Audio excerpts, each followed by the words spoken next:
Você está preparado para passar um sábado com Jesus? É exatamente isso que o evangelista Marcos nos apresenta logo no início do seu evangelho. Um dia com Jesus é o tema do nosso estudo de hoje. É sobre isso e muito mais, o Lições da Bíblia, que está começando agora.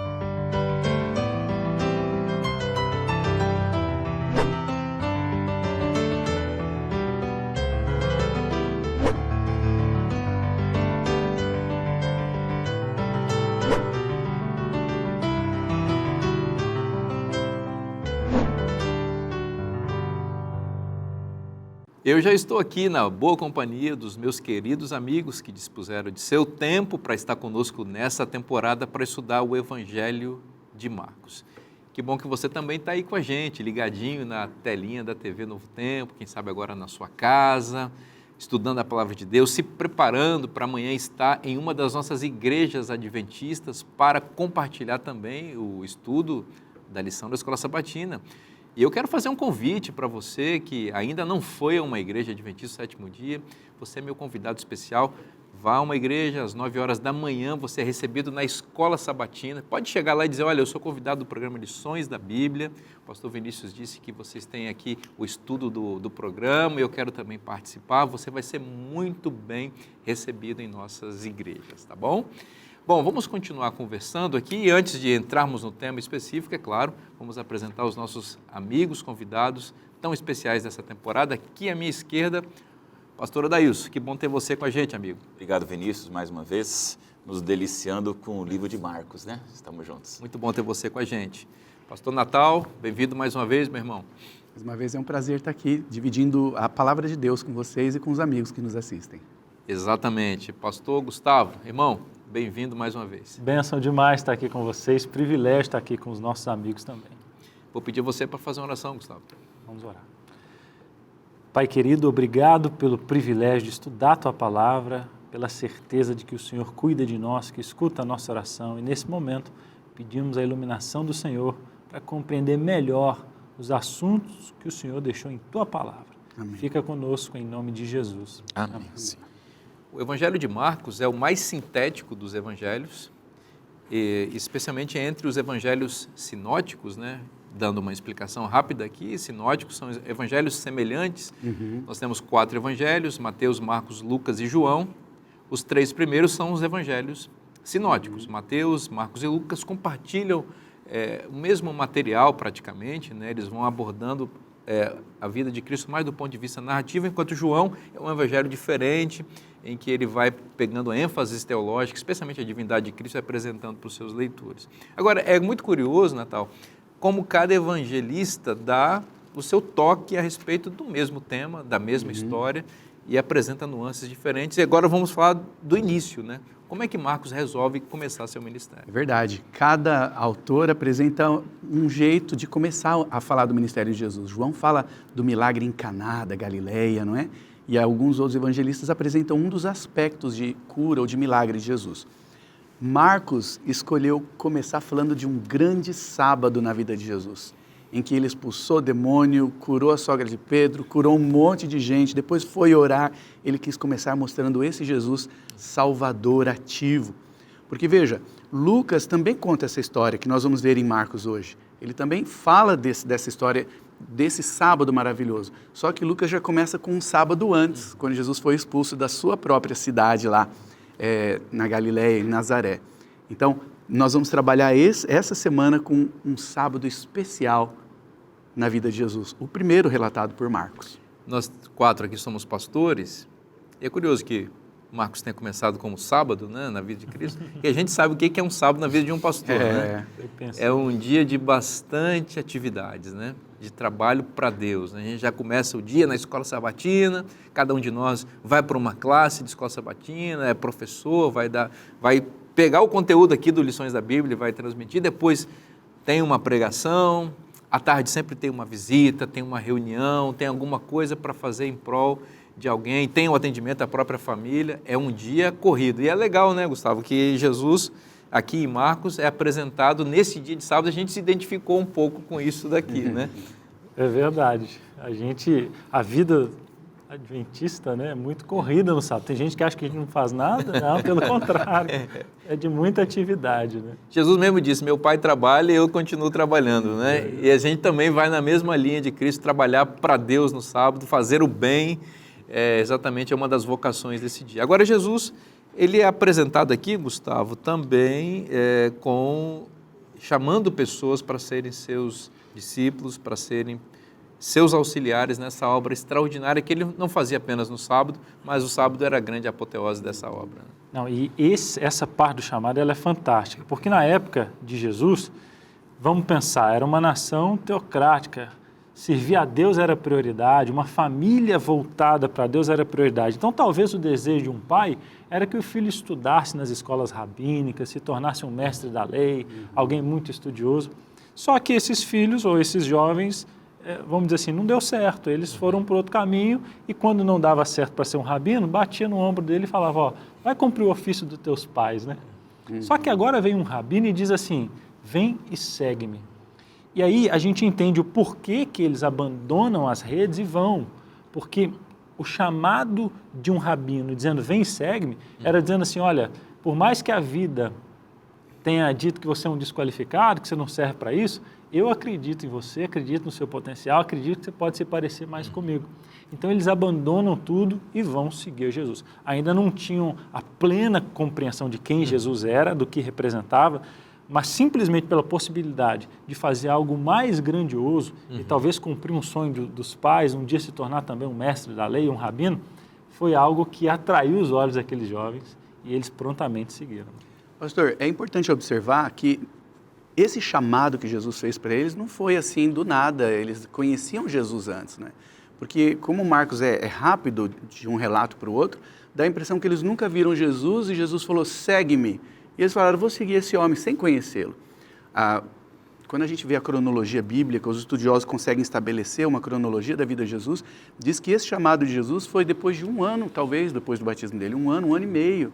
Então eles já acompanhavam Jesus e foi a palavra de Jesus impressionando a vida deles de tal forma que quando ele falou, vamos, me sigam, eles falaram, vou mesmo, é isso que eu quero. E alguns já tinham ouvido de João Batista, né? Também a mensagem de João Batista. Então é importante que nós seguimos Jesus quando nós primeiro percebemos a palavra dele e vemos que ela faz sentido. Então já havia um tempo que Jesus estava pregando, eles seguiam e agora eles abandonaram tudo como discípulos. Verdade. Uma coisa legal que eu estava olhando o texto é que o verso 16 diz que os irmãos André e Pedro, ou Pedro e André na ordem, né? Eles estavam lançando as redes, eram pescadores. E Jesus chamou e eles se dispuseram a seguir. Depois ele chamou mais 2 irmãos, filhos de Zebedeu, Tiago e João, e esses estavam consertando as redes. Eu achei interessante, pode ser até que que seja despretensioso isso no texto, mas eu fiquei pensando em Jesus como o grande treinador, o grande técnico, o maior líder que já existiu na história. Ele estava formando uma equipe, e ele não queria uma equipe com uma característica só. Aqui tem gente que estava lançando rede, aqui tem gente que estava consertando rede. Ele queria uma equipe multidisciplinar, de gente que pudesse fazer coisas diferentes, porque o Evangelho necessitava de atingir as pessoas em necessidades diferentes, né? Quando a gente olha, por exemplo, a personalidade dos apóstolos, dos discípulos chamados por Cristo, você vê gente de espectros bastante diferentes, inclusive sociais, de formação diferente, porque Jesus queria alcançar gente diferente também. Jesus não queria ter um tipo só de ser humano. Jesus sabe que a humanidade é complexa e ele sabe que precisa de contar com discípulos diferentes para alcançar pessoas diferentes, naturalmente sem negociar os princípios do Evangelho. Mas os seres humanos, eles são diferentes. E é preciso que a abordagem também da evangelização contemple essas diferenças. Vinícius, é encantador pensar que essa é uma convocação, né? É a convocação da seleção. Está todo mundo esperando quem é que Jesus vai chamar. É isso mesmo. E eu fiquei muito impressionado com essa introdução que o Gustavo nos passou, porque não deu certo para ser rabi. Então vai ser a função do pai, mas vai fazer a função do pai. O que a gente percebe aqui? Podem ser simples, estão com rede, são pescadores, não deu certo para estar na universidade, estar lá na prática, mas estão trabalhando. Então vamos entender primeiro, não estão ociosos, não estão parados, não são aquela galera do não sei o que fazer, então eu vou fazer qualquer coisa. Eles estão trabalhando. E Marcos é o livro da prática, vamos entender que ele coloca aqui. Estão limpando redes, estão usando os redes. E essa prática mostra que eles tinham um foco, e a lição inclusive coloca, de ajudar o pai. Eles não abandonam o pai tem empregados, isso vai ficar claro. Eles não abandonam o barco, pai, se vira, vamos trabalhar para Jesus. Não, tem todo um contexto profissional, trabalhístico aqui. E o que me encanta realmente nessa parte do versículo 18, então eles deixaram imediatamente as redes. São 41 vezes que essa expressão entus aparece em Marcos, imediatamente. Por que 41 vezes num único evangelho? Porque é a ação, é a prática, é a decisão. E o que eu vejo? Discípulos completamente diferentes, como bem você colocou. Uma seleção riquíssima de contrastes, mas todos nivelados por uma mesma expressão. Exato. Disponibilidade. Eles estão disponíveis a Cristo. Eles não estão ociosos para o trabalho, mas quando Jesus diz, vamos, é isso que me fascina, porque não é a questão da biografia, não é a questão do tamanho do teu currículo, se tem doutorado, pós-doutorado, ou é um limpador de redes. Você está disponível para largar tudo e estar com Cristo. Essa é a essência do chamado. Uma grande profissão também essa de pescador, para poder realmente metaforizar ou representar o tipo de missão que Jesus pretendia para aqueles discípulos, né? Eles eram pescadores e ele mesmo disse, olha, venham após mim que eu vou fazer vocês pescadores de homens. Que grande mestre, que grande professor, né, que conseguia enxergar em coisas, né? em situações despretensiosas, grandes lições espirituais. Estava vendo os pescadores lançando as redes e ele pensou, é isso que eu quero. Só que eu quero gente, eu quero salvar pessoas, eu quero colher essas pessoas para o reino de Deus, né? E aparece, meus amigos, aí, eu não sei qual de vocês quer comentar, mas eu acho uma coisa muito curiosa e muito bonita isso, né? O vinde de Jesus, né? Antes da missão de ir, tem um vinde a Cristo. Ninguém está preparado para ir e ser pescador de homens antes de primeiro ir a Cristo. Ter ido a Cristo. Sabe o que é legal? Quando a gente vai olhar na época de Jesus, os rabinos normalmente eles escolhiam os melhores, na verdade eles não escolhiam. O jovem, ele se apresentava ao rabino mais importante e dizia assim, mestre, seguir-te-ei para onde quer que fores. Né? E o rabino olhava assim, acho que você tem potencial, você não. Só que Jesus, ele faz diferente. Ao invés dele ser o escolhido, ele vai e escolhe. E ao invés de buscar os melhores dos melhores, ele busca esses pescadores. É por isso que tem um verso de Jesus que diz assim, não foste tu que me escolheste, mas eu que te escolhi. Ou seja, eu sou um rabino diferente de todos os outros que vocês conhecem. Então eu vou pegar as suas deficiências, vocês podem se considerar desqualificados, mas como você disse, Vinícius, venham a mim e vocês verão o que eu vou fazer através de vocês. E a gente conhece o final, né? Então, ele pega esses pescadores simples e faz deles grandes homens que revolucionaram e mudaram toda a história. Então, e aproveitando as palavras, né, eu gosto dessa sonoridade das palavras, como você colocou, é o vinde. Todo vinde, nesse caso, é respondido com vou. E o vou porque eu fui. Então, é nesses tempos do vinde, vou e fui que você vê discípulos que já conviviam com Cristo, não foi de improviso. Gostei muito dessa percepção, porque às vezes é o improviso, nem sei quem é, vou. Não, ele já conhecia um Jesus quase um ano, não sabia disso, para mim, curiosidade, esse tempo, esse espaço temporal entre o vinde para o voo, porque eu já fui, em algum momento, entregue a ele. É assim que a gente lida com Cristo. João fala, né, que André já tinha ouvido o testemunho. O Evangelho de João fala que o discípulo André já tinha ouvido o testemunho de João Batista. Né? Então, quando falou, esse é o Cordeiro de Deus, André estava ali vendo. Estou sabendo. Agora ele está me chamando, então eu vou. Eles eram seguidores já de João Batista e estavam esperando a redenção de Israel também. E viram em Jesus todo esse cumprimento. Então, não era algo novo, né? Era algo que eles estavam esperando, estudando. Exatamente. E eles estavam ali, Jesus estava caminhando junto ao mar da Galileia, que era a região da Galileia onde Jesus morava, né? No norte, mais para o norte de Israel. Jesus tinha bom gosto, né? Gostava de viver perto da praia, porque realmente ali naquela geografia inóspita, não é? o mar é realmente suavizador, e era ali que Cristo vivia. E ele está chamando esses indivíduos para sair do mar, da vida do mar, para uma vida de peregrinação, né? Uma vida de discipulado, uma vida de jornadear, porque Cristo se tornou um pregador itinerante, ele passeava por todo Israel ali, e uma vida de renúncias. Essa era provavelmente uma empresa de pesca de alto porte. A gente pensa, um pescador. Não, eles tinham um negócio. Eram bem-sucedidos. Bem-sucedidos. E eles renunciam tudo isso daí para seguir a Cristo. Fica aí também um exemplo para a gente de disponibilidade, disposição imediata, né? Com base naquilo que Deus nos chama, né? O que vocês querem falar mais aqui dessa passagem, que ela é muito rica, né? Temos coisas... Quer ver uma coisa legal que eu acho que são dois irmãos, duas duplas de irmãos, né?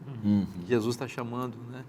Um irmão mais, digamos assim, mais proeminente que o outro, né? Mas todos com uma importante tarefa dentro do chamado de Cristo.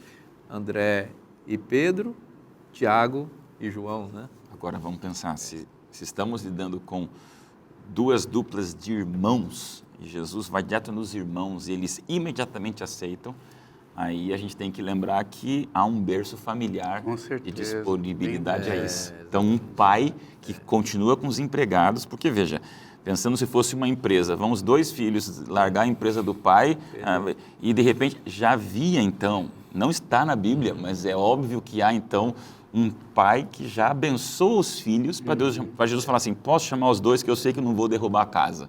Né? Então já havia ali um colo de lar preparando eles para o chamado de Deus. Inclusive mencionado no texto o pai de uma dessas duplas, Zebedeu, né? Tiago e João. Agora é curioso, por exemplo, que não há dúvida que Simão, chamado Pedro, é o mais importante de todos os apóstolos, né? Mas aparece sempre em primeiro nas listas de discípulos e tal, mas o irmão dele foi muito importante. Embora seja o mais discreto, André foi quem ajudou Simão a aceitar esse chamado, essa vocação. E é sempre o indivíduo que está por ali ajudando as pessoas a chegarem a Jesus. Ajudou seu irmão, depois ajudou inclusive gregos a chegarem a Cristo. Isso mostra o perfil de cada pessoa, né? como Deus precisa, como você falou, de pessoas diferentes, né? São ferramentas diferentes. Cada um tem o seu dom, o seu talento, e Pedro era o mais proeminente, talvez pelo seu jeito de, né, impulsivo de falar.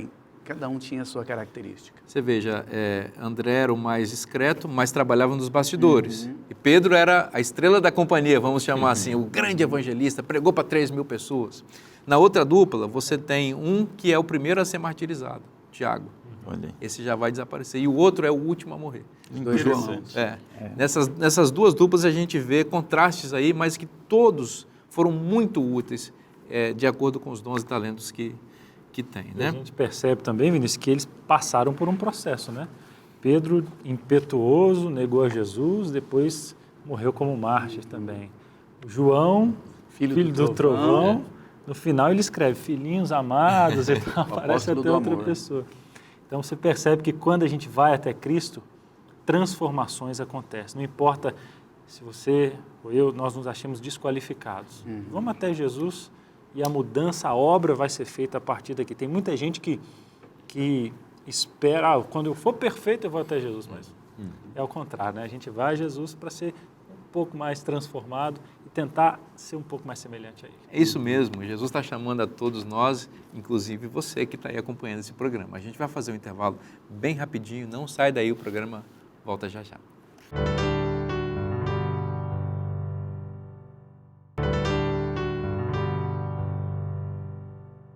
Estamos de volta agora para o segundo bloco do programa Lições da Bíblia, para continuar estudando a Palavra de Deus com você. Antes de a gente começar a nossa conversa aqui, ou continuar a nossa conversa, eu quero dar uma dica especial para você. Nós estamos lançando uma revista maravilhosa aqui, a revista Esperança, edição Mente Feliz.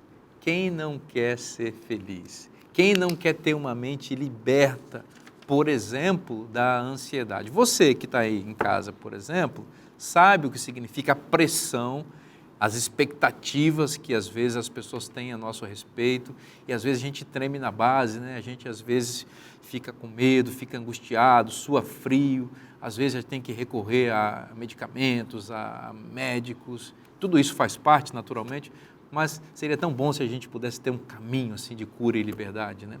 Pois essa revista vai ajudar você a encontrar cura para a ansiedade, não é? E uma série de outras caminhos de paz e plenitude na vida que dialogam com a nossa mente. Pastor Vinícius, eu estou precisando, eu gostei dessa revista, como é que eu faço para ter essa revista na minha casa? É muito fácil, é só você mandar uma mensagem de WhatsApp para o número que está aparecendo na sua tela, 12 98244 4449. Você vai preencher um cadastro bem rapidinho e nós vamos enviar sem custo nenhum essa revista para você, que é um oferecimento dos Anjos da Esperança. Mente Feliz, lançamento aqui da Escola Bíblica no Novo Tempo, certamente vai abençoar você e a sua família. Bom, vamos continuar conversando aqui sobre o Evangelho de Marcos. A gente está lembrando que passando um dia com Jesus, tá? É um dia, um sábado maravilhoso com Cristo. E agora, Gustavo, vamos entrar na parte em que o pregador do sábado vai falar. Jesus vai pregar aqui e o Marcos vai falar de Jesus como um pregador diferente. Uhum. Ele vai pregar e impressionar, né? E ele impressiona tanto que as pessoas falam assim, que é isso? É uma nova doutrina? Né? Ele ensinava com autoridade. Então Jesus, ele passa a ensinar com autoridade. Por que Jesus tinha tanta autoridade? A expressão veio depois da expulsão do demônio. Antigamente eles tinham uma técnica lá de fumigação, que tinha vapor, folhas para tentar expulsar o demônio de outras maneiras. Demoravam dias. E de repente Jesus fala assim, sai, e o demônio sai. O pessoal ficou espantado com isso.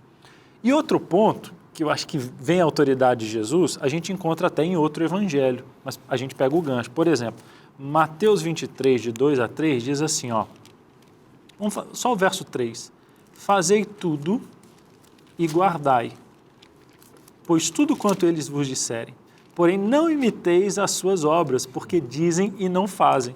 Então o pessoal falava assim, Jesus tem autoridade diferente dos fariseus, por quê?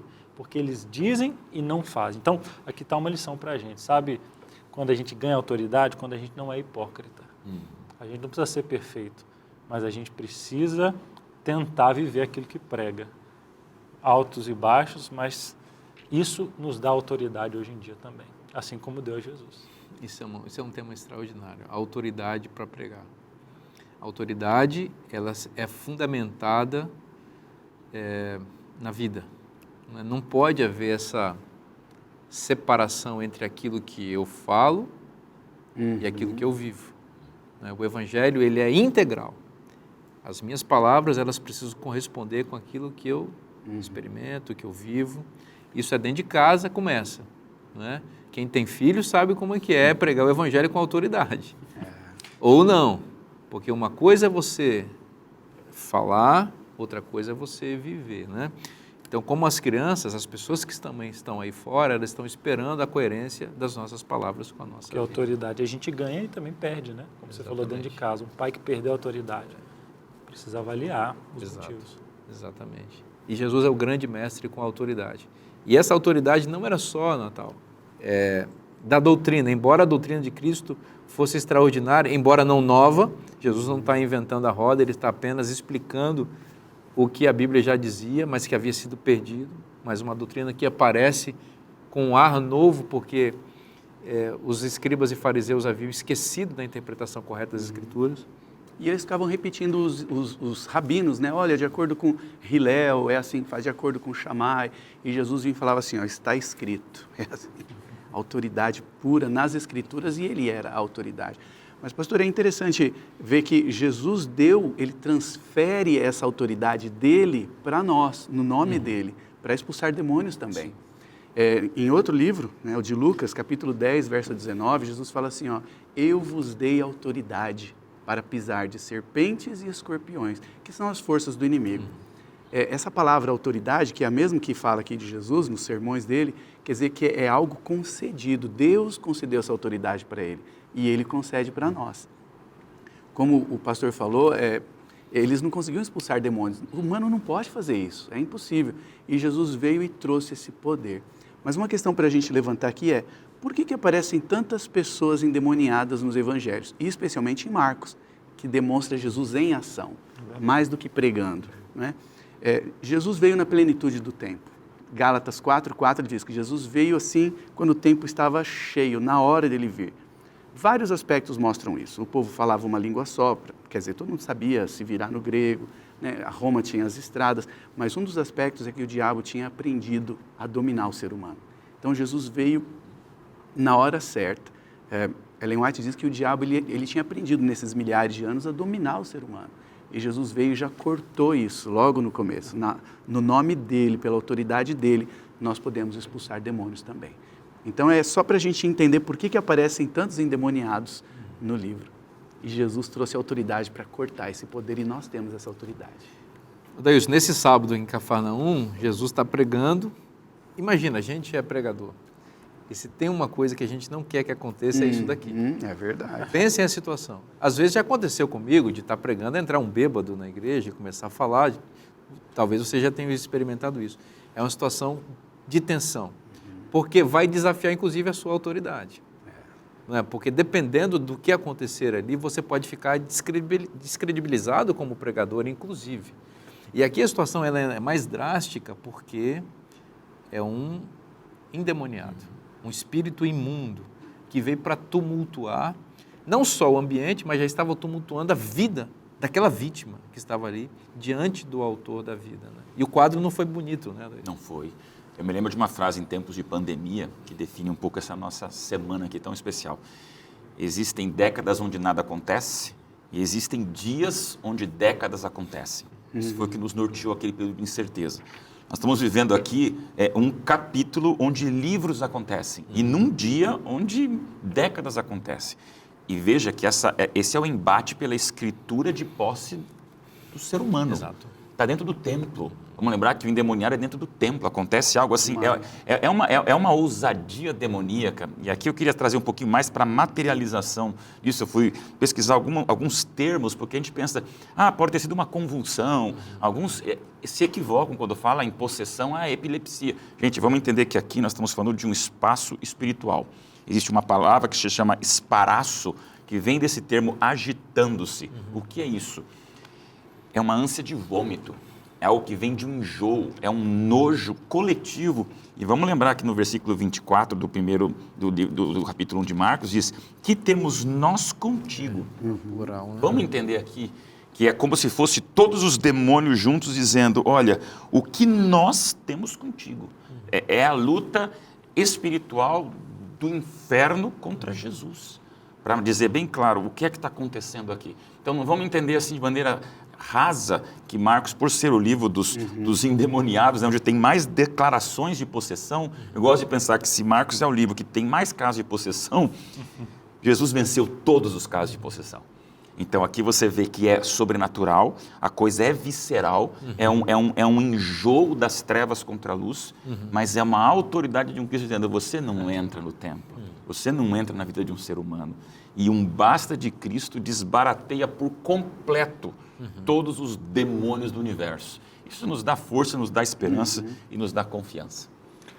Agora, sabe o que é engraçado e até preocupante? Porque o demônio apareceu e houve um avivamento ali, né, pessoal? Sim. Infelizmente acontece isso, né? O pessoal... Sobrenatural, né? O pessoal, não, Jesus é filho de Deus, ninguém acredita. Aí vem o demônio e fala, bem sei que é o santo, que és o santo de Deus. Tremeu o chão. Então, o diabo agora falou. Então, é triste isso, a gente deveria crer, porque a palavra nos revela e não esperar o demônio aparecer. Mas, às vezes, ele cumpre até esse propósito. Uma coisa que é interessante observar é que nessa fala o demônio sabia que ele vai morrer um dia. Que um dia o Satanás e os seus anjos vão deixar de existir. E eles acharam que tinha chegado a hora. Por acaso vieste destruir-nos? Já chegou a hora? Pânico geral. Né? Eles sabem que eles vão morrer. Isso é importante a gente saber, não é? E ele falou, bem sei quem tu és. Os humanos ainda não reconheciam, mas o diabo reconhecia. É como diz lá em Tiago, né? Os demônios creem e tremem, mas não obedecem, não é? E Jesus não quer reconhecimento de demônio, né? Isso é uma coisa muito interessante. Ele fala, fica quieto aí. Na verdade, o ministério dele é para evangelizar as pessoas, né? Vítimas daqueles espíritos imundos que estavam ali, né? Curioso, né, que em Marcos aparece o que os teólogos chamam de mistério messiânico aqui, né? Por que Jesus está tão preocupado em impedir que as pessoas saibam que ele é o Filho de Deus? E aqui ele fala para os demônios exatamente ficarem quietos quando eles dizem que ele é o Santo de Deus. E depois ele fala para vários outros ficarem quietos, ó, não fala para ninguém, vai para o sacerdote. O comentário bíblico adventista apresenta várias possibilidades, né? Uma delas era não atrapalhar o ministério dele antes da hora, receber perseguição antes do momento certo, né? Porque a ideia de Messias, ela tinha uma conotação política.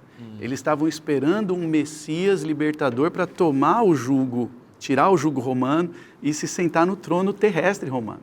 Então era uma ameaça para os políticos da época alguém falar que é Messias, quer dizer, então ele vai ser o rei, ele vai querer tomar o reino da gente.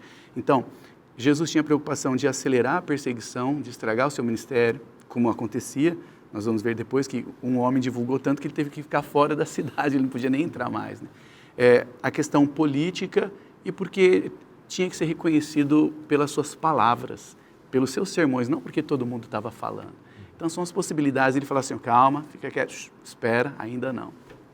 Muito importante essa explicação, porque ela se conecta inclusive com a que a gente estudou na lição passada, em que ele se apresenta como cumprimento da profecia de Daniel. O tempo está cumprido. Se eles introduzem o ministério dessa forma, o que ele está querendo dizer é mais ou menos o que você disse, que as pessoas deveriam reconhecê-lo pelas Escrituras. Exato. Com uma expectativa profética, messiânica. Não porque ele estava fazendo grandes milagres, porque Jesus não está interessado em reavivamentos provocados por demônios, ou poderemos atualizar hoje, ou por sensacionalismos, por notícias de jornal, por casos de guerra, porque troca de autoridade aqui e ali. Jesus quer que as pessoas estejam seguindo-o com base na palavra de Deus, na sua própria revelação, né? Bom, temos mais coisas aí, meus queridos amigos. Sigamos aí. Falamos de autoridade, né? Sogra. É interessante que, falando em autoridade, já lembramos de sogra aqui, né? Jesus fez mais milagres nesse dia. Agora vamos para a parte da tarde do sábado, né? Tem um almoço e aí chegou na casa de Pedro, né? E aí o que ele encontrou ali, meus queridos? E aí, Odaílson? A sogra, né? É interessante que eu gostei dessa percepção de que talvez Pedro não seja o único que tinha sogra, mas é o que é mencionado, né? E a sogra está doente.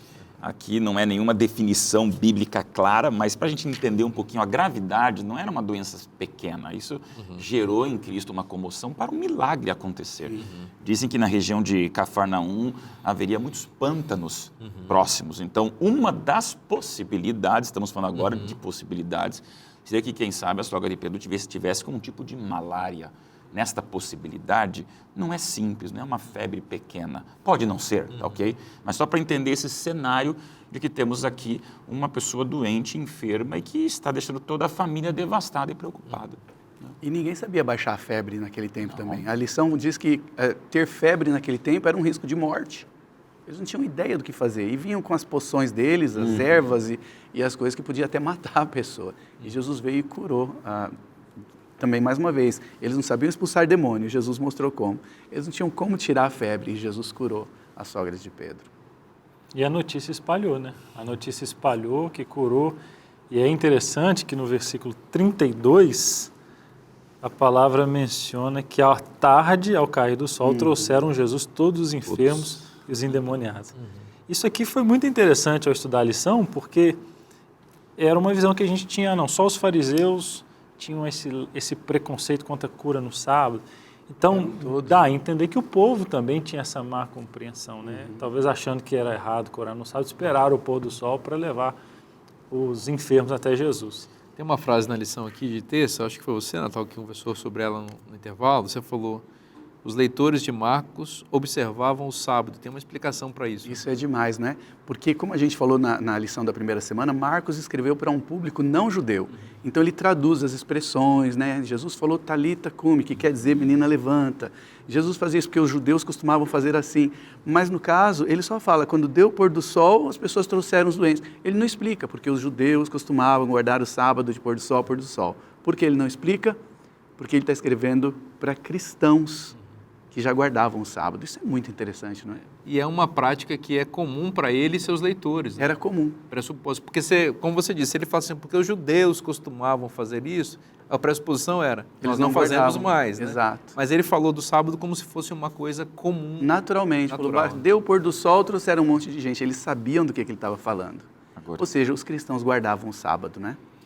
e nessa parte das citações, até grifei aqui, me emociona a poesia e a beleza dessa citação que tem de Ellen White, Desejar Todas as Nações, quando diz, enquanto o último enfermo não foi curado, Jesus não cessou de trabalhar. Uau. Então, o Gustavo bem colocou ali, né? A notícia se espalhou, sogra de Pedro está curada, traz todo mundo. Acaba o sábado, a gente às vezes, depois de um dia onde às vezes décadas acontecem em 24 horas, eu fico imaginando a exaustão de Cristo que já lidou com demônios, lidou com pessoas, com os críticos, e essa frase, até que o último viesse, a gente às vezes na porta da igreja cumprimentando 100 e já cansa um pouco só de dizer feliz sábado, Deus abençoe. Curar todos, ele não cessou. Que misericórdia, que Jesus incrível. É muito lindo o que fala sobre a sogra, né, de Pedro. E aqui um abraço a todas as sogras, a minha sogra, que são muito amadas, né? Todas são muito amadas. Amém, irmão? Amém. Eu senti isso aí, não só uma pergunta, mas uma sugestão, né? Fica a dica. Mas que ela fez uma coisa que as sogras geralmente fazem, né? Ela foi curada e passou a servir, né? Eu achei bonito isso. Isso é uma mensagem espiritual muito forte daqueles que são objeto da cura divina, né? Eles não ficam passivos, eles não ficam de braços cruzados, eles entendem o chamado da graça e do Evangelho, que é sempre o chamado ao serviço, né? Aquele que recebeu de Deus uma intervenção maravilhosa, vai passar a servir e a compartilhar, servir a Cristo e as pessoas. A gente vai fazer um intervalo bem rapidinho, não saia daí, o programa Lições da Bíblia volta já já.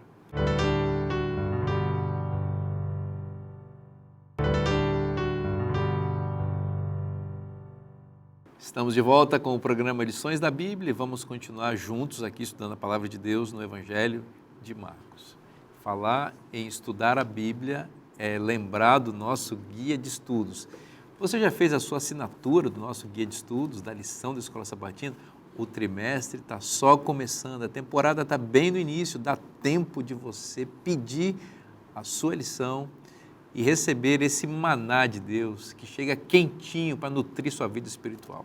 Nessa temporada, você sabe, a gente está estudando o Evangelho de Marcos. Você tem duas maneiras de adquirir. Você pode assinar e aí você vai receber este guia e no próximo trimestre já receberá na sua casa o próximo guia.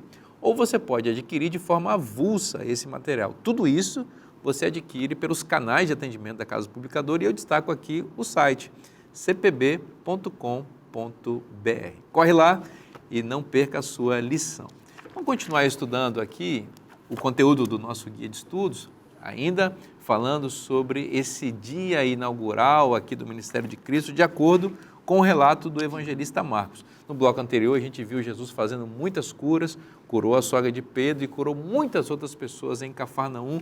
O dia de Jesus foi intenso e a gente não sabe em que horas ele foi dormir, mas Natal, o texto diz, na sequência em Marcos, que Jesus já de madrugadinha já estava pronto para fazer o quê? Para orar. Impressionante, né? A Bíblia diz, no livro de Marcos, que ele saiu para orar antes de amanhecer. O comentário bíblico adventista diz que era verão essa época e amanhece lá, tipo o sol nasce 5 da manhã. Então ele foi bem antes para orar. E esse era o segredo de Jesus, não é? A oração para Jesus era o que alimentava a alma dele, o ministério dele. A gente fala assim, mas ele era Deus, era o Filho de Deus, mas ele estava como um de nós, dependendo de Deus, dependendo do Pai. Então, a gente vê que nas grandes coisas que Jesus ia fazer, ele passava às vezes a noite toda orando. Em Lucas é dito que ele passou a noite toda orando. Você vê que ele orava antes de escolher os 12, ele teve esse momento grande de oração.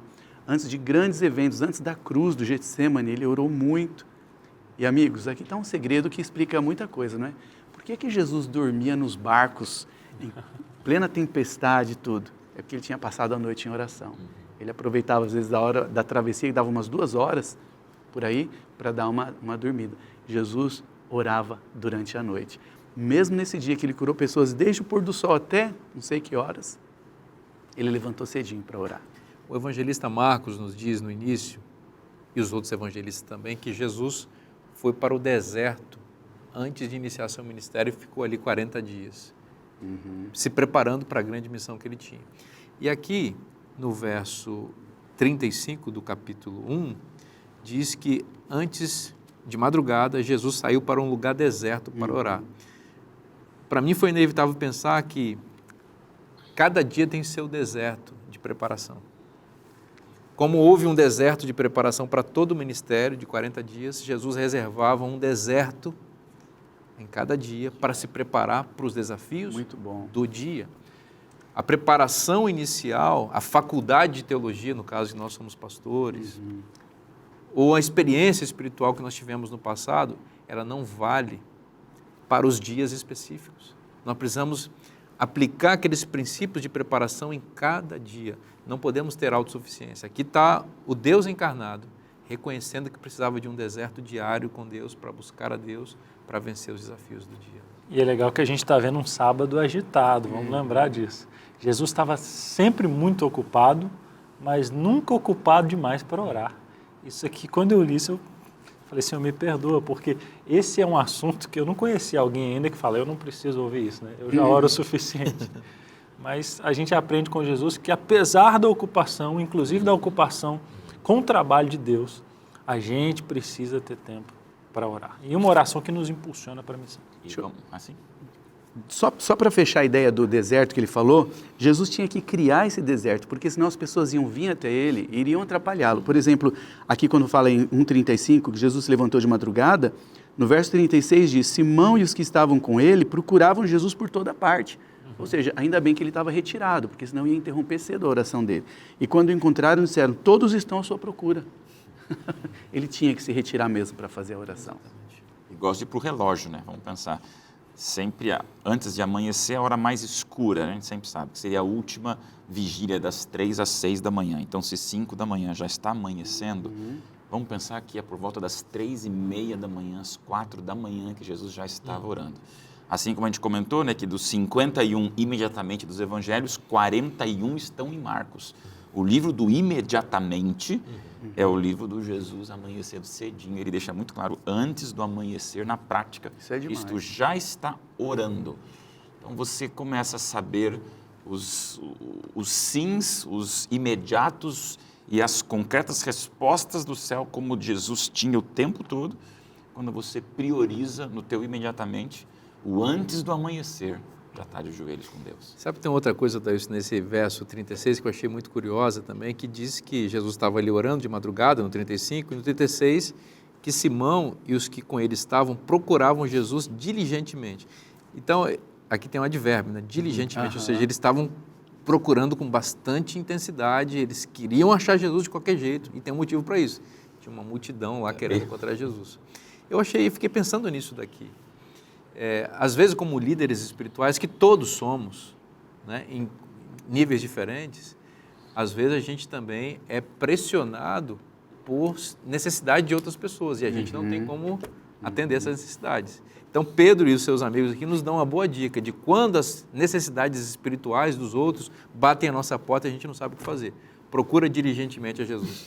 Vai até Jesus, procura Ele, encontra Ele. Não vai tentar resolver com as suas próprias forças, porque você vai somar o seu problema ao problema das pessoas. Agora, tem gente com problema? Vai onde Jesus está. Leva essas pessoas até Jesus. Ele tem as respostas corretas. Às vezes ele vai dizer sim para aquela situação, às vezes ele vai dizer espere um pouco, às vezes ele vai dizer não, mas ele tem a resposta correta. E aqui, Gustavo, ele tem uma resposta a essa procura, né? E ele deu uma resposta negativa, surpreendentemente. Ele falou assim, olha, eu sei que vocês estão me procurando, mas aqui a gente já pregou, aqui a gente já curou, vamos para outros lugares. E esse é um assunto interessante para a gente, como servos do Senhor. A gente precisa querer alcançar novos lugares. E esse é um combustível até para a nossa vida espiritual, pregar em outros lugares. Nós não podemos ficar sempre na mesma região, no mesmo local e achar que Jesus não vai voltar para as outras regiões. Temos que pensar no nosso bairro, na nossa cidade, na nossa vizinhança e por que não mundo afora? Se você não puder ir, através dos seus recursos, mas esse pensamento de Jesus precisa incendiar o nosso coração também, o desejo de pregar para aqueles que ainda não ouviram a palavra. Você sabe que Pedro era de Cafarnaum. Então, talvez com essa negativa, Jesus tenha dito para ele, nada de barrismo, amigo. Olha aí, ó. Olha Você só. está querendo ser o prefeito aqui da cidade, curando todo mundo? Estamos fazendo algumas especulações aqui. Vamos distribuir a bênção para mais gente. Deus está chamando você, não é só para você ficar num círculozinho mínimo de influência. Aliás, a gente não sabe onde Deus nos leva quando a gente aceita o chamado dele.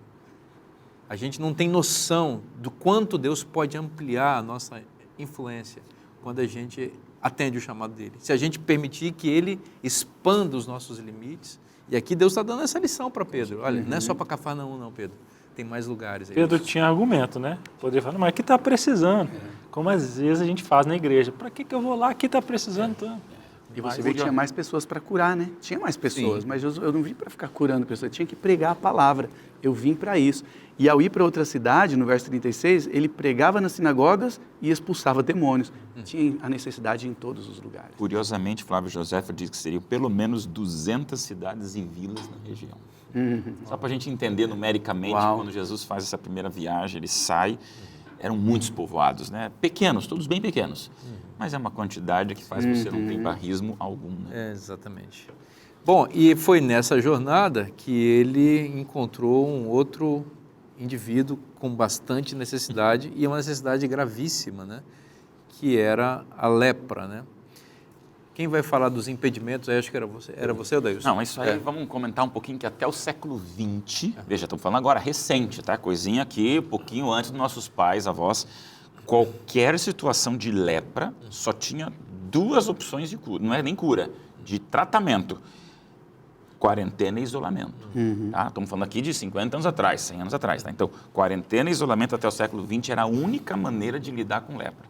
Nós estamos falando agora de uma pessoa que está literalmente abandonada por 3 impedimentos. Qual que é o primeiro?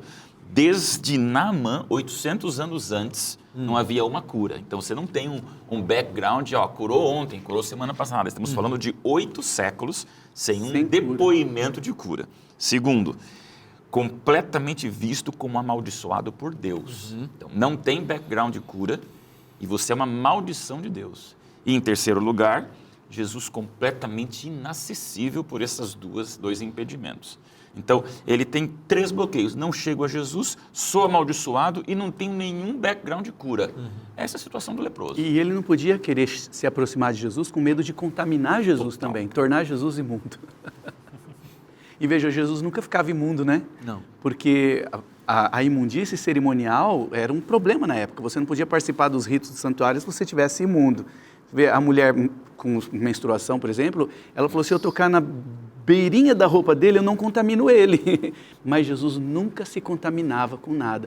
Então, ele tocou no leproso. O leproso com medo de chegar perto, né? E Jesus tocou nele. Jesus nunca era contaminado pelas imundícies cerimoniais. E aí, Gustavo? Não, isso é fantástico. E aí, qual que foi a reação dele, né? Eu vou para a reação, porque ele ficou empolgadíssimo. Imagina você no lugar dele. Nossa, queria contar para todo mundo, gritar, saltar de alegria. Sim. Mas Jesus falou para ele assim, ó, Segura para ninguém. segura aí, não conta não, faz lá toda a cerimônia. Como que segura uma notícia dessa, né? E parece que esse indivíduo ele já tinha uma noção de quem era Jesus. Não só de que ele era um bom pregador, um profeta, mas da divindade de Cristo, né? Porque o texto diz aqui que ele se aproximou de Jesus mesmo com todos esses impedimentos que você falou. Então, ele tinha todas as barreiras, mas ele se aproxima de Cristo. Então, pensem na cena. Se tem um leproso, as pessoas começam a gritar. Sim. Leproso, leproso, leproso. E ele sabe disso, portanto, ele nem se aproximaria das pessoas, mas daquela pessoa especial ele resolve se aproximar. Depois diz que ele está rogando. Então, ele está consciente da sua chaga. Não é uma coisa que ele pode pedir despretensiosamente. Ei, dá para dar uma curada aí? Não, por favor, tenha misericórdia de mim. Rogando, é um clamor. E ele está de joelhos, que é uma posição de adoração. Ele se prostra de joelhos diante de Cristo. E ele diz, se queres, podes purificar-me. Não é assim, tenta aí, quem sabe você faz uma cura. Como o pai daquele menino, Marcos também relata, do menino surdo, mudo, que disse, se podes. Aí Jesus disse, se podes?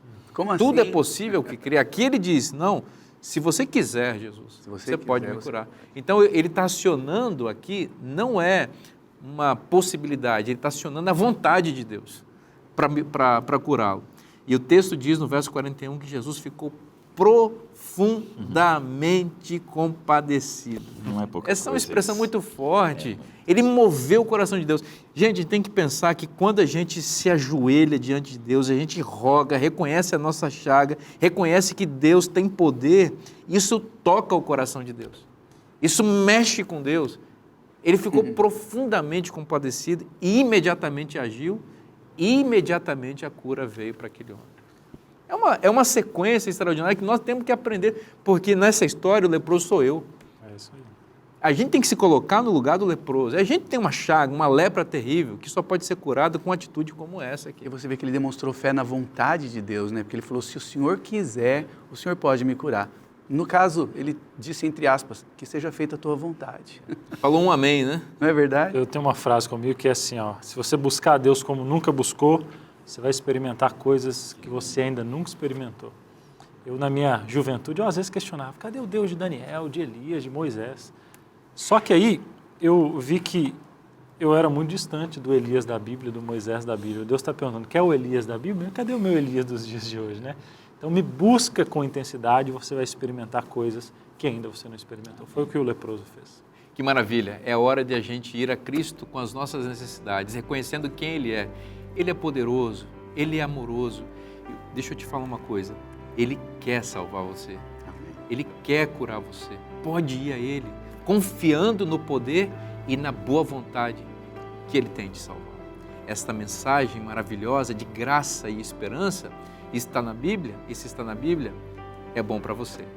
Eu te espero na próxima semana para o nosso próximo encontro. Que Deus te abençoe muito. Um forte abraço e até lá.